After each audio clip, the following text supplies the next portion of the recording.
तो बात करेंगे हम आज एक एफसीयू की, क्या होता है एफसीयू और इसमें हम लोग एक्चुएटर क्यों लगाते हैं, एक्चुएटर रिटर्न लाइन में क्यों लगाते हैं। तो सबसे पहले हमारे पास एक एफसीयू का लाइन डायग्राम है जिसमें आप देख सकते हैं, जैसे कि एफसीयू के नाम से ही हमें पता चलता है एफसीयू फैन कोयल यूनिट। तो ये वो यूनिट है जिसमें एक फ़ैन और एक कोयल होती है। यहाँ पे आप देख सकते हैं ये कोयल कुछ इस तरीके से होती है। ये एफसीयू का कोयल होता है जिसमें एक साइड में वाटर इनलेट है, चिल्ड वाटर इनलेट है, और दूसरे साइड में चिल्ड वाटर रिटर्न है। उसके अलावा हमारे पास एक फ़ैन है जो एयर को इस डायरेक्शन से सक करके इधर डिस्चार्ज करता है। तो इसमें जो हमारा कोयल है इसके लिए हम चिल्ड वाटर लेते हैं एक चिलर से। चिलर पानी को बहुत ज़्यादा ठंडा कर देता है। वो डिपेंड करता है आपके एटमॉस्फेरिक टेम्परेचर पे और आपकी रिक्वायरमेंट के हिसाब से। वो 6 डिग्री टू 9 डिग्री सेल्सियस तक हो सकता है। मैक्सिमम 6 या 7 डिग्री सेल्सियस रखा जाता है, जो इतना ठंडा पानी इस कोयल में फ़्लो करता है। तो क्या होता है कि जब चिल्ड वाटर इसमें फ़्लो करता है उसी समय ब्लोअर या फ़ैन यहाँ पे एयर ब्लो करता है इस डायरेक्शन में। तो उससे हीट ट्रांसफ़र होती है इस एयर और इस चिल्ड वाटर के बीच में, और एयर ठंडी हो जाती है और हम इसको रूम में यूटिलाइज़ करते हैं। उससे पहले हम लोग एक फ़िल्टर भी लगाते हैं। फ़िल्टर लगाने का हमारा मोटिव ये है कि एयर के बीच में जो इम्प्यूरिटीज़ हैं, जो डस्ट या कोई और इस तरह की इम्प्यूरिटी है, वो फ़िल्टर उसको ट्रैप कर लेती है और उसको हमारे कोयल में जाने नहीं देती, जिसकी वजह से वो कोयल ब्लॉक नहीं होता। ये हम एक एक्चुअल एफसीयू की पिक्चर है। हम इसमें देख सकते हैं कि यहाँ पे कोयल्स हैं। ये कोयल इतनी छोटी नहीं है, ये अंदर तक गई हुई होती हैं। और उसी तरीके से यहाँ पे एक आप देख सकते हैं इसमें 2 सप्लाई और 2 रिटर्न लाइन है। इसका रीज़न ये है कि कई जगह पे हमें ठंडे के मौसम में हीटिंग सिस्टम की भी ज़रूरत पड़ती है। जब बहुत ज़्यादा सर्दी होती है विंटर टाइम में, तो उसके लिए इसमें हॉट वाटर फ्लो कराते हैं। वो हमारा आज का टॉपिक नहीं है, हम उस पर बात नहीं करेंगे, हम सिर्फ चिल्ड वाटर की ही बात करेंगे। तो इसमें से चिल्ड वाटर इनलेट होके और आउटलेट से वापस चली जाती है। उसके अलावा हमारे पास एक ड्रेन ट्रे है। ड्रेन ट्रे इसके लिए है कि जो एक्यूमुलेटेड वाटर होते हैं कंडेंसेशन की वजह से, वो हमारे सीलिंग पे ना जाए और बल्कि इस ट्रे में एक्यूमुलेट हो जाए। फिर हम यहाँ पे एक पाइप लगा के उसको ड्रेन लाइन से मिला देते हैं और वाटर को ड्रेन कर लेते हैं। इसके अलावा इस कोयल में फिन्स भी हैं। आप देख सकते हैं ये ब्लैक फिन्स होती है कोयल में। ये फिन्स इसलिए है क्योंकि जिससे कि हमारा एयर और चिल्ड वाटर के बीच में टाइम ऑफ कांटेक्ट और एरिया ऑफ कांटेक्ट इंक्रीज़ कर जाए और इससे मैक्सिमम हीट ट्रांसफ़र हो, मैक्सिमम हीट एक्सचेंज हो, इसके लिए फिन्स लगाते हैं। ये हमारे ब्लोअर्स हैं जो एयर को सक करते हैं और कन्फाइंड स्पेस में हमारे रूम में इसको डिलीवर करते हैं। तो ये बेसिक कॉन्सेप्ट होता है किसी भी एफसीयू का।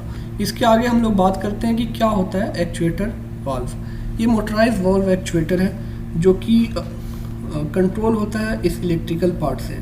इसमें 2 पार्ट हैं। ये इलेक्ट्रिकल पार्ट है जैसा कि आप इसमें देख सकते हैं। इसमें केबल भी यहाँ पे लगी हुई है जो कि 12 वोल्ट या 220 वोल्ट सप्लाई हो सकती है इसकी।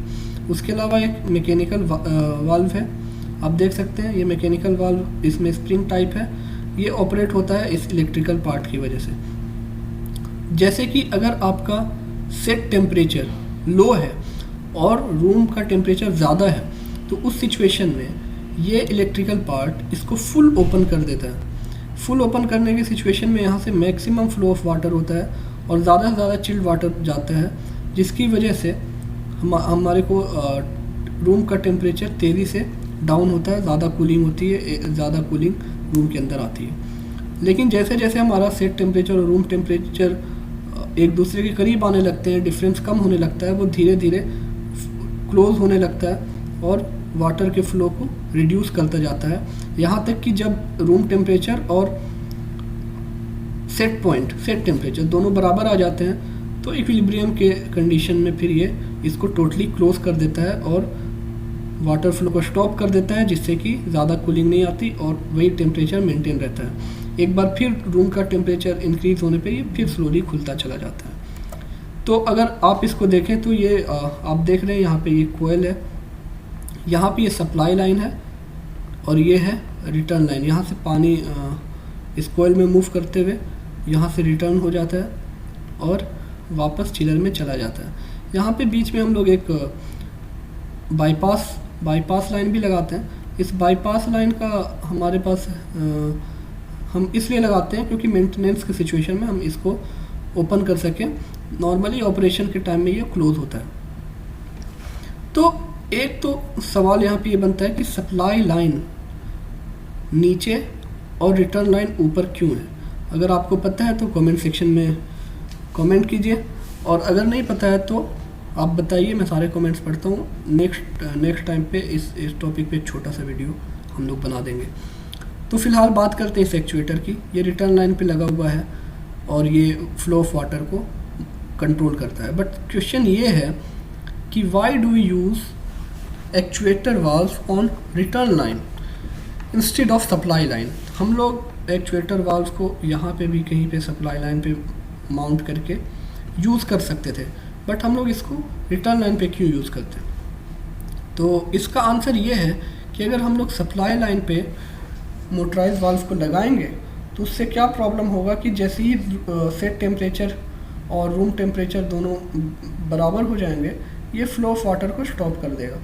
तो ये कोयल एम्प्टी हो जाएगा। अब इसमें 6 और 7 डिग्री सेल्सियस पानी हमेशा रहता है, उसको अचानक से एम्प्टी करने से बार बार कूलिंग हीटिंग ये इसके लिए अच्छा नहीं है और इसकी लाइफ बहुत ही कम हो जाएगी और ये बहुत जल्दी ख़राब हो जाएगा।